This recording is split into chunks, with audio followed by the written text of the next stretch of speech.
पशु करते हैं। हम अपने वंश को बढ़ाते, पशु भी बढ़ाते, बढ़ाते नहीं बढ़ाते। हम अपना मकान बनाते, पशु भी बनाते हैं। हम भोजन करते हैं, पशु भी करते हैं।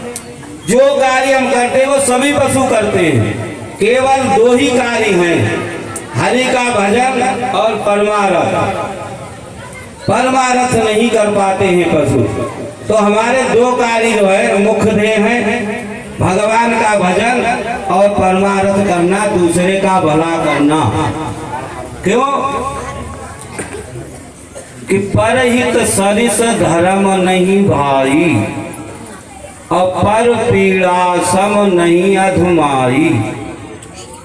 दूसरे का हित करने के समान संसार में और कोई धर्म नहीं है, हो ही नहीं सकता है। दूसरों का हित करो। अपने खाने से पहले पड़ोसी को पूछो कि खाया है या नहीं है, उसके घर भोजन बना है या नहीं बना है। इसीलिए हमें मनुष्य का शरीर मिलता है। और पर पीड़ा सम नहीं अधमाई, दो ही बताया कि दूसरे को सुख पहुंचाने के समान संसार में और कोई पुण्य नहीं है, और दूसरे को दुख पहुंचाने के समान और कोई पाप नहीं है। फिर प्रभु संसार में सबसे बड़ा दुख क्या है, सुख क्या है? तो उन्होंने ये भी कह दिया कि नहीं दरिद्र सम दुख जग माही, नहीं दरिद्र सम दुख जग माही, और संत मिलन सम सुख जग नाही। यानी दरिद्रता से बड़ा संसार में और कोई दुख नहीं है, और संत के मिलने के समान संसार में और कोई सुख नहीं है। तो आज आपके लिए यहाँ दोनों चीज मिली हुई है। संतों का समागम भी हो रहा है और हरि कथा भी हो रही है। आपसे कोई अधिक धन तो हो ही नहीं सकता। फिर भी अभी मैं जब आया हूँ तो देखता हुआ आया, तो तुम्हारे आधी जनता तो ताजपुर की भी अभी बैठी हुई है, गलियों में ही घूम रही है। तुम्हारे गांव में भागवत हो रही, फिर भी सबके नसीब में नहीं है। क्यों कि उन्होंने ऐसे कार्य ही नहीं करे पुण्यदायक जो उन्हें ये कथा मिल जाए। ये तो कथा उन लोगों को मिलती है जो वास्तविक मनुष्य हैं। ये सभी हम सभी मनुष्य नहीं हैं, क्योंकि हमने कर्म तो करे जानवर बनने के, मगर भगवान के आगे मजबूरी है। जानवर बनाए तो रहेंगे कहाँ, जंगल तुमने छोड़े ही नहीं। अब भगवान मजबूर है, क्या करे? तो क्या करता है पता? तुम सोचते हो कि मैं भगवान को धोखा दे रहा हूँ, भगवान तुम्हें धोखा दे देता। वो कहता अच्छा ऐसे नहीं मानोगे तो तुम्हारे ऊपर खाल चढ़ी होगी, केवल वही मनुष्य की होगी, अब अंदर जो कुछ होगा सब जानवर का होगा। केवल खाल से नहीं मनुष्य होता है, मनुष्य आत्मा से होता है, हृदय से होता है। जिसका हृदय भगवान के लिए द्रवित नहीं होता है, जो भगवान के लिए नहीं रोता है, दूसरों के लिए नहीं सोचता है, वो मनुष्य है ही नहीं। वो तो केवल मनुष्य की खाल पहरा के भगवान ने भेज दिया, उन्हें इसके बहाने से ताजपुर में कहूँ रह जाएगा, और नहीं तो जंगल नहीं से भगाएंगे तो कहाँ रहेगा ये। तो भैया वो खाल मनुष्य वाले में लपेट कर भेजे गए, लेकिन मनुष्य नहीं है। मनुष्य वही लोग हैं जो कथा के सामने बैठे होकर के अपना समय अमूल्य निकाल कर कथा सुन रहे हैं, इसमें दान पुण्य कर रहे हैं। केवल उतने ही मनुष्य हैं, बाकी तो केवल खाल ओढ़े हुए हैं। ये हकीकत है, इसमें हमें कोई पक्षपात या वास्तविक बात कह रहा हूं मैं कोई। देखिए जो हमें मनुष्य जो हम बने हुए हैं, हर मनुष्य के अंदर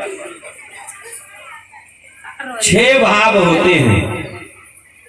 हर मनुष्य के अंदर 6 भाव होते हैं।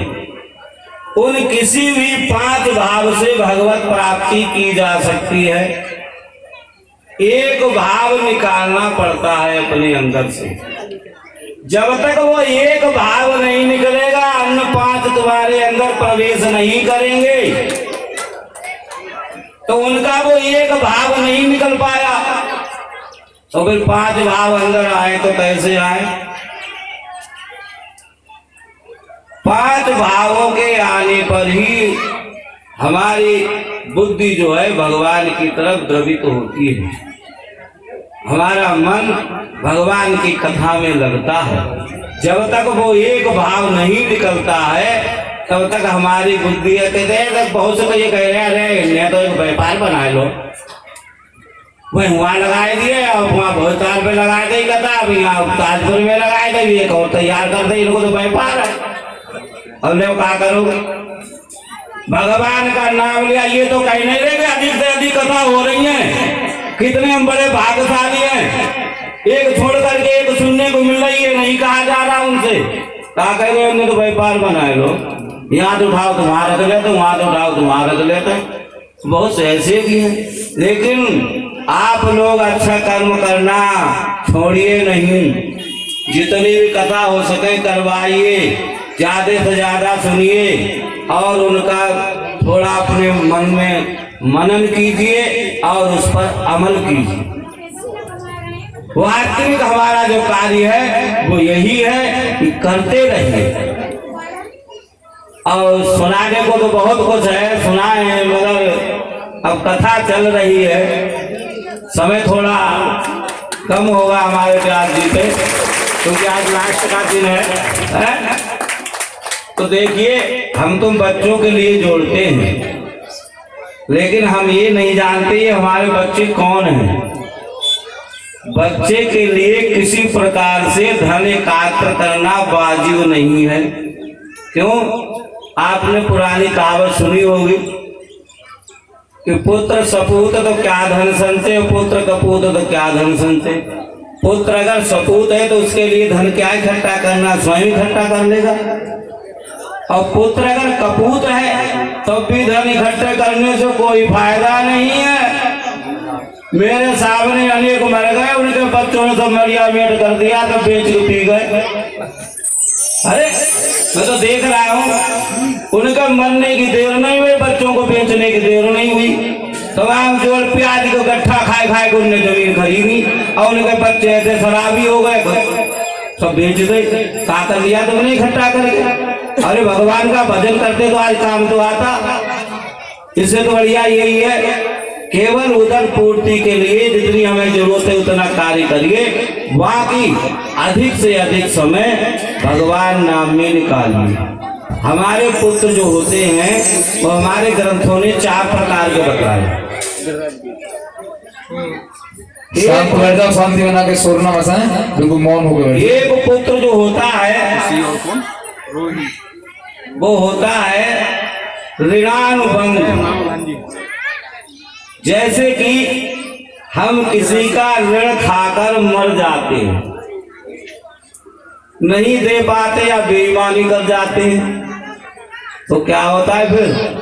वही देवालिया ही हमारा पुत्र बनकर आता है। ये वेद ग्रंथों की बात है। तुम उसे अपना पुत्र समझते हो, वो अपना कर्जा लेने आया।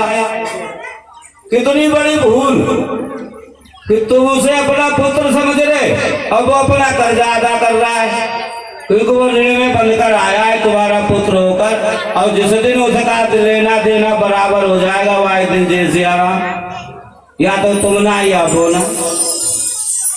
दूसरा पुत्र होता है शत्रु पुत्र, जो संसार का हमारा सबसे बड़ा शत्रु होता है, जिससे हमने शत्रुता नहीं निभा पाई, हम निर्वल थे, वो जबर था, हम हमेशा लड़ते रहे, फिर वो हमारे जबर तक दबाया हमेशा, फिर वो शत्रु ही हमारा दूसरा पुत्र बनकर आता है। कितनी बड़ी भूल है कि जिसे हम पुत्र माने वो सबसे बड़ा मेरा दुश्मन है। और उसको पता क्या कहते हैं? लड़का।